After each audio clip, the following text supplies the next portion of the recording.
being discussed across the world. People are suffering. There are deaths that are taking place.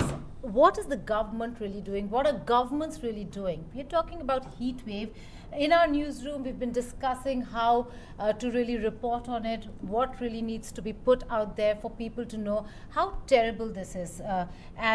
So we are here together just to discuss climate change, the impact of climate change, and how bad heat waves have been through and through. There have been about 110 deaths in India alone between March and June. And it just seems like it's not going to subside anytime soon. Shashank, let's begin with you. The fact that this is one of the worst cases of heat waves, but also we are not looking at it from every year how heat wave impacts Delhi, India. It is a phenomena that we're looking at from the prism of climate change as well. Right, absolutely. I have to say, just to any conversation, I have to just start off by talking about how, we've been talking about heat waves, we've been talking about climate change for a very long time. Oftentimes that conversation happens to be a very academic conversation. I mean, we've sat here in all this newsroom and talked about how, no one cares about climate change, a climate change story is not going to really sell. But this is the first time that actually, from a personal level, I can say that almost every single person I know is being affected by climate change. Whether it's Delhi, you can't step out onto the street without a great deal of heat. There are water shortages all over the city. There are people I know who live in the hills, who have their family homes in the hills, and they have these forest fires that are reaching their homes for the first time. So really what this whole thing has brought home to me is, yes, of course, that climate change has really come in as a major factor that people are now, I think, sitting up and starting to pay attention to. Because if you look at power cuts, I'm just using the example of Delhi, but if you look at power cuts, you look at water shortages, you look at forest fires, almost everyone that you seem to know on a personal level these days seem to be affected by these things. Absolutely, and also a massive controversy over what's the degree that Delhi's hit. We've heard, and there was a time when there were reports about 50 degrees, that Delhi reached 50. Then the then minister came out, Kiran Rijiju, and tweeted and said that, well, it is not 50 degrees, and there was some a miscalculation. Whatever you say, the fact that you cannot step out, reporting has become so difficult. We've had elections held during this heat, and the election commission now has come out and said that, well, next time we will ensure that elections are not held during summers, because that's how bad it is. And it's not just that, Mia. You've been reporting on the Hajj deaths. Saudi Arabia is burning. Right. There are over 1,000 deaths. Hajj takes place normally during this period, and it's peak summer. And we've had reports of sources telling us that about 90 Indians are dead. While they say illness, natural causes, and heat wave, it primarily is heat wave. So it is quite a scary scenario when it comes to the Hajj situation. Right. So I would like to add to that, of course. So usually the Hajj is actually a pilgrimage that subjects people to a lot of exposure. They have to go for long times without food. It's been continuing since 1400s really, but the number of deaths that we've seen, nearly 2 million people went on the pilgrimage, and about 562 or 600 have died already, and most of them are from Egypt. And that's a significant number, even if we go according to history. So, yes, it is a scary scenario, Rudra. The fact that we are looking at a situation where governments should be held accountable, and again, just go beyond Delhi and go to the hill stations, like you said. We have seen illegal deforestation. We have seen illegal constructions. We saw Haridwar almost swept away because of the landslides and floods.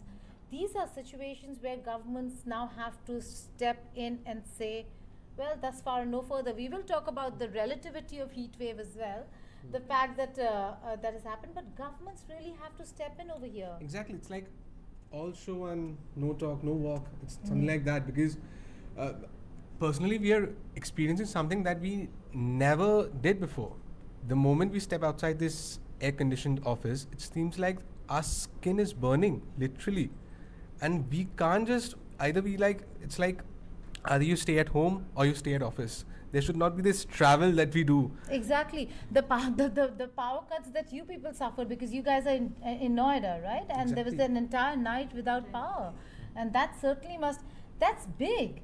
people don't realize how difficult it is to not have power through the night and then come the next morning to work. Exactly. And personally, the things that I've been encountering, like my food becoming stale just within a couple of hours. These are the things that we are experiencing on a daily basis. And growing up, I used to go outside and play during this it's time, impossible. but right now we just can't even take a normal walk for 2 minutes. So it's really alarming. Yeah. So it is a problem. The fact that, we are talking, and everybody must think these are urban problems that we're discussing. No, even when it comes to rural India or anywhere else in the world, farmers are suffering, Shashank. There is this entire situation over here where we are looking at famine, we are looking at drought, water in short supply, and it's all over. It's in Africa, it's in conflict regions as well, and the whole of South Asia. Heat wave, the deaths because of heat wave, people working outside, laborers have no space to go, and they're working, they continue to work. That brings me to the point of how in some countries, what's the tolerance level? We are reaching 48, 49 degrees in India, and we still have labor force working outside. Whereas London reached 29 degrees and they declared heat wave and the system's shutting down. Right. I actually, there was an interesting piece I read the other day about how that the Lieutenant Governor of Delhi, I think, Mr. Saxena, I think he did come out with an order saying that, between certain hours of the day, I think 1 to 3 p.m., 12 to 3 p.m., sorry, there should be no construction work. But construction work is still ongoing. So, but it was the move at least was an idea to recognize that, it's just so hot that it is actually a human safety risk for people to go out and work. And I think that, this in such a keen nutshell way sort of encompasses or explains how bad this crisis has gotten. And I think that I started by saying that I think this is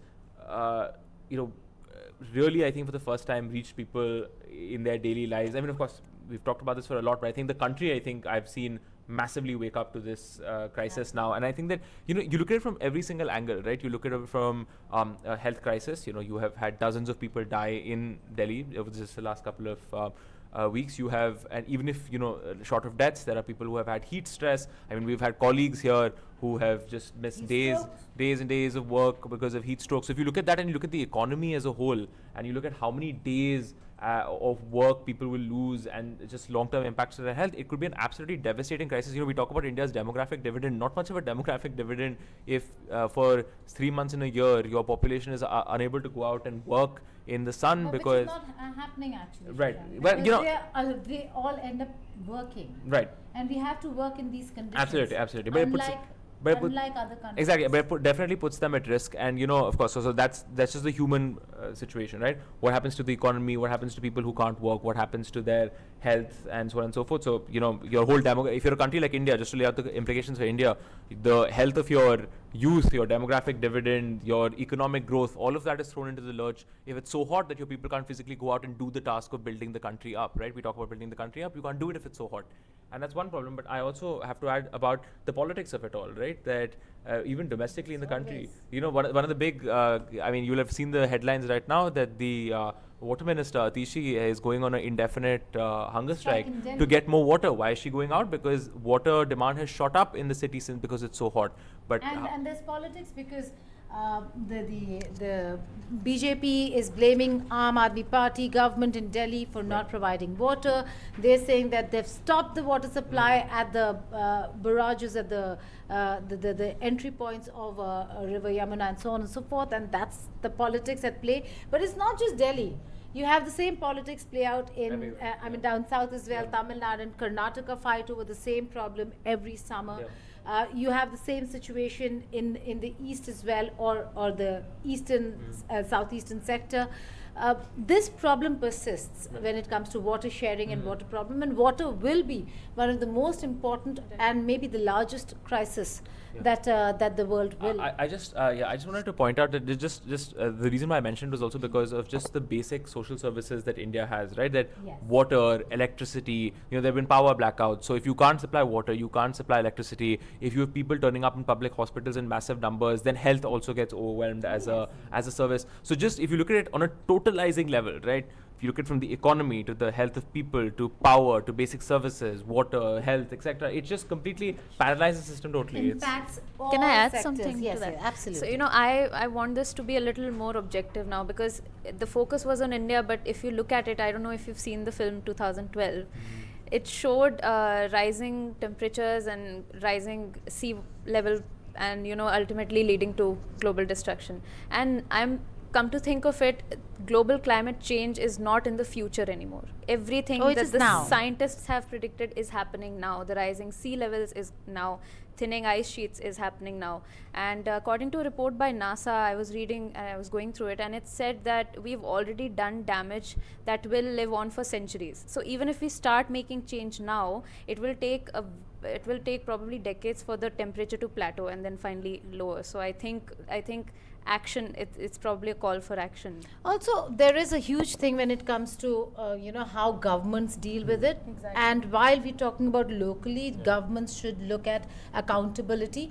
At a macro level, if you just zoom out a little and see what the impact of polluting countries have been on the planet, you'll see that there's a huge disparity between the developed and the developing. True. You will see America has done much greater damage to the global ecology and environment than any other country. But when it comes to taking action, climate justice now, they're lagging far behind, and they want us to do as much as they're doing, whereas we don't have the capacity and the wherewithal, Rudra. Exactly. It's like the underdeveloped and developing countries who have to pay the most in climate change. And we still have leaders who argue that climate change is just a hoax. Yes. Donald Trump. Not so long ago. Exactly. Yes. I think it's bizarre that we still don't understand the implication that it's going to have in the coming days. And I really can't understand. I don't really know what's going to happen in a couple of years. Is there going to be an apocalypse? Are we going to live the 2012 movie plot? That's what Nia is saying, that we just might end up. As someone who loves the movie, I must just point out though that the plot of 2012 is that there is a massive solar flare radiation, and because of that unprecedented event, you have just the population of Earth wiped out. So that's a very specific event. It's less. Yeah, but then maybe the trigger is different now. Yeah, it'll take a little more time. Maybe the trigger is different. Maybe we will have a different trigger, but the implications and the results seem to be the same. Like the film did not show that it's because of global warming and climate change. That's Maybe like if a the film specific focused a natural little disaster. more on So the every apocalyptic movie Yes. that we've seen always has a trigger, but the trigger might be different. The results, Shashank, might just be this, and maybe we're just living it. Right. And the triggers are working in so many ways that you cannot pin the blame on one. Right. But accountability, I don't see anybody taking responsibility for it. Right. And I am somebody who actually, and you guys know, on Eco-terrorist, yes. Eco-terrorist I is the right am, word. and I keep saying this, guys, you're not leaving anything for the future. And everybody would make fun of me and consider it a joke, but it's not a joke. We've actually left nothing for the future generation. We've left no water for the future generation. And I had somebody in my family, if he watches, he or she, I should say, would know what I'm talking about, because I said, you're leaving nothing. And then I said, water is going to be the biggest problem. And then the person said to me that, there's enough water in the world, we'll just have better technology to desalinate. Right. Desalination, what that means is you are going to impact aquatic life. That you will maybe not see whales the way you see now, or the species that are becoming extinct. People don't realize that taking is not the solution. Regeneration, conservation, those are the solutions. Just saying that, we finished Ganga, so let's just go to the Arabian Sea, is not the solution. There are countries where there are no water systems, and that's why they're looking at desalination plants. India is blessed.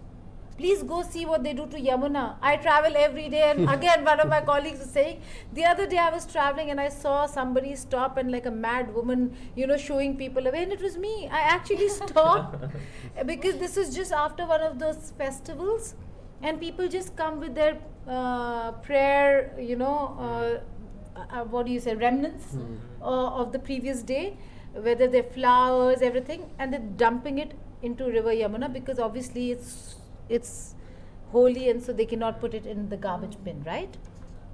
But that shouldn't be the case. Garbage also should not. This whole thing of purity pollution. I'm going into a different track. I'm just saying. It's a good time to talk about your Palestine becoming a garbage. Yes, it is. It is becoming a garbage dump, and we are going to do an entire show on that as well. How Gaza has become a garbage dump because there are no systems. But over here, people throw these biodegradable stuff in a plastic bag. Yeah. What do you do to that? That you have plastic in your rivers. It is a problem. So whilst we started with heat wave, the problem is that the issue is larger than just what we are suffering. This is just the impact of all the things that we've done. And I think just to come back to this particular point, what I started with as well, because, and I'm sorry to harp on it again and again, because it's just what has struck me personally about this whole crisis, which is that I remember once talking to a very senior Indian diplomat. I'm sorry, I cover foreign policy, so that's just an occupational hazard. And that person told me, very, very senior, but someone told me that, oh my God, I just can't pay attention to climate change, right? Like, this is a senior diplomat, but does not care about climate change, can't do it, right? Isn't because there are many other important issues. Other important issues, right? And I feel like for we are all from the same beat, right? So I think the problem is that just having now thought about it and seeing just it's been like a 1-2 punch, right? Like, I opened my newspaper the other day and it was 60 Indians killed because of what happened in the Hajj.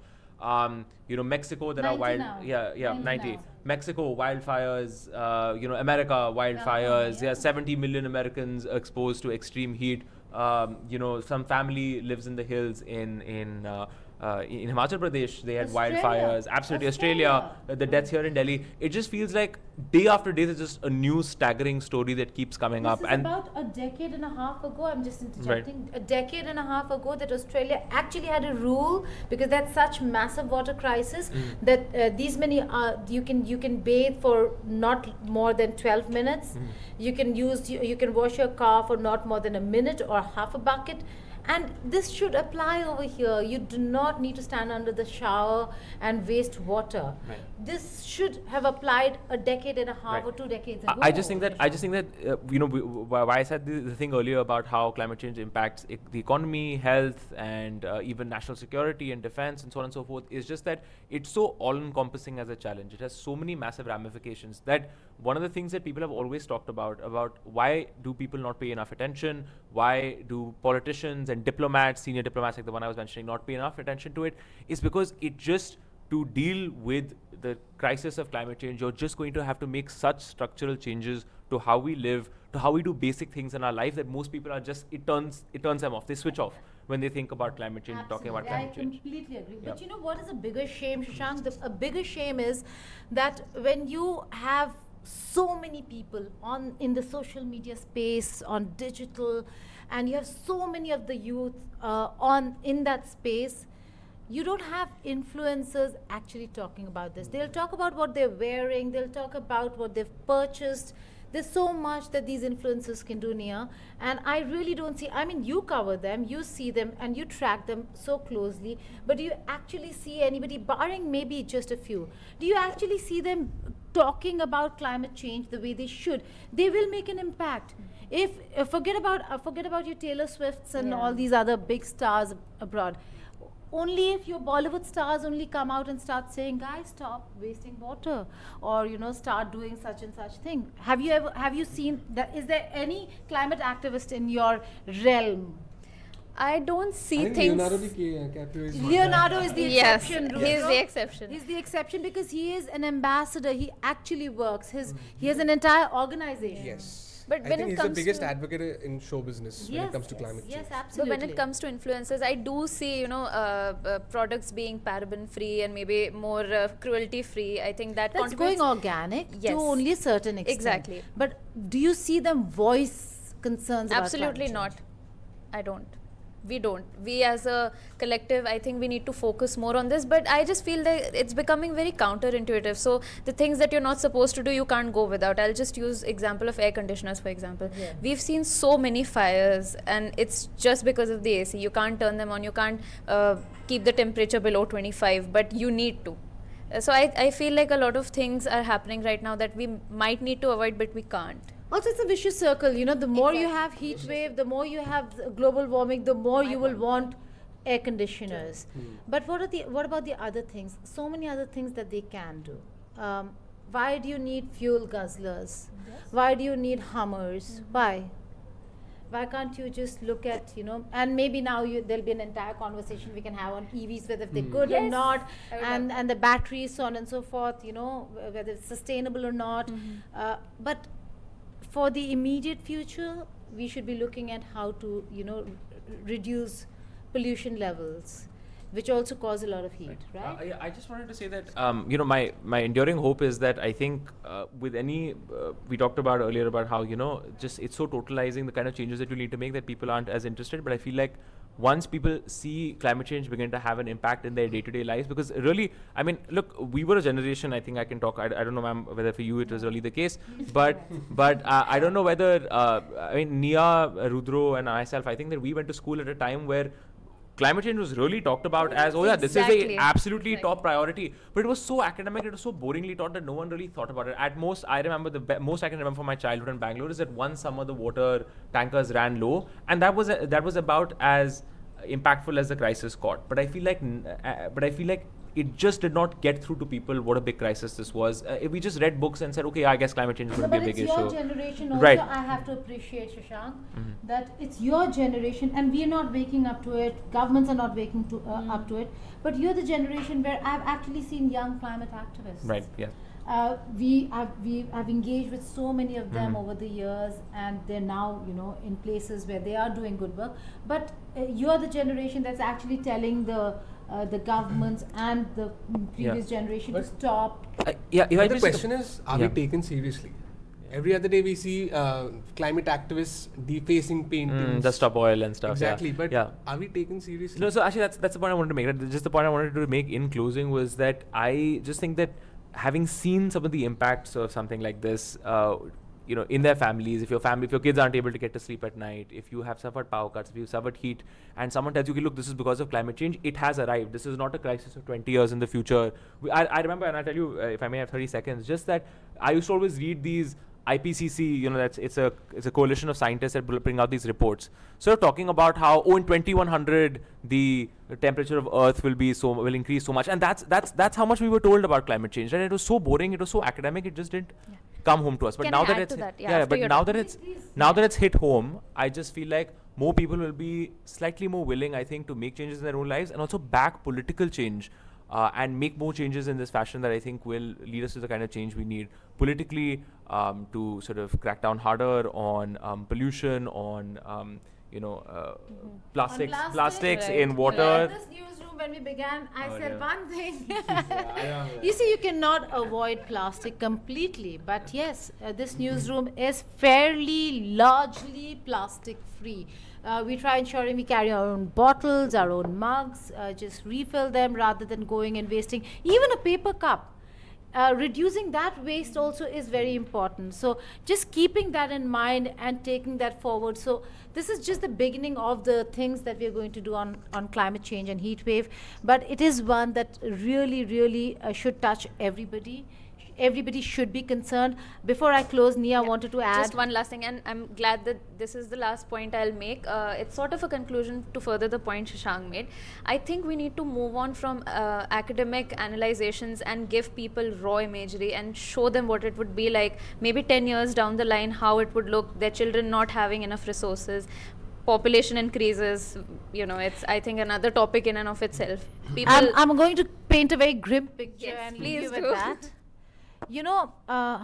Mad Max. Yeah. Yeah.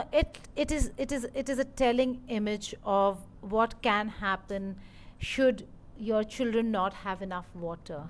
When we talk about evolution, we move from apes to this is because we did not require the hair. But imagine if you stop having enough water, what your skin will turn to, what the future generations would look like. So that's the grim picture I leave you with, that heat wave is real, and it will change how the human race looks should this continue. I just have a And- book recommendation. And it's not heat Yeah, waves, please it's go ahead. floods and hurricanes. This will go on, I'm telling you, it doesn't stop, No. but we have to put an end to it. But You I have a book- recommendation. I have please a go book ahead. recommendation, and I recommend that we end all things with a book recommendation. Is that there's a great book called The Uninhabitable Earth, which is ma'am was talking about this idea of giving you an image. Read that book. I think it gives a fantastic sense of, a very depressing sense. You'll be very, very shocked by the end of it, but I feel like it's very unsettling. But it is. But it's It a is massive, what it it's is. just a walkthrough of what Earth will look like if we don't get a handle on the climate crisis, and it's really disturbing, but it's worth reading. I think it leaves you with a sense of, we need to get on this crisis now. And I think that if after the events of the last couple of days and weeks, if that is the outcome that we have, the people get more serious about this because they've experienced climate change themselves, I think that there's still some hope of salvaging this. So I think there's at least something that might come out of this. Okay, so on that note, we'll just leave it at that, because if you ask us, over here, most of us are very, very passionate about the subject, so we can go on and on. But we'll go ahead to covering the issue more and coming to you with conversations that we can have on the subject, on various aspects of the subject. For now, I think we'll leave it at this and just hope that the world realizes the situation that we are in and that we are dealing with. Thank you for watching.